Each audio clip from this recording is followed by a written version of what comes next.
از صحرا تا کوها دعا برای صلح بود، در هر دل نوری از امید صلح بود. وقتی ابرای جنگ همه جا سایه افکند، این تو بودی که راه آرامش را نشان دادی.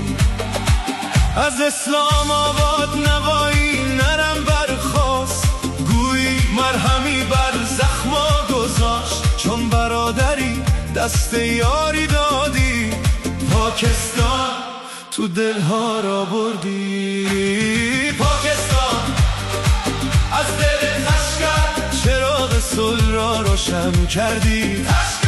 تشکر فیلد مارشال، درود بر رهبریات. تشکر وزیر اعظم برای هر تلاش صلح‌آمیز. از طرف ایران این را میگوییم تو صدای صلحی،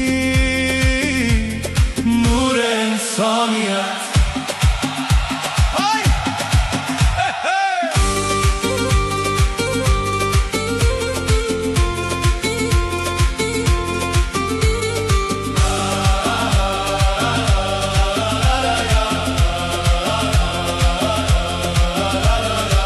وقتی دنیا در تاریکی ها گم شده بود، تو صلح را برگزیدی نه راه جنگ را. وقتی دیوارهای ترس بلند شدن، تو با محبت همه راه ها را پیوند دادی.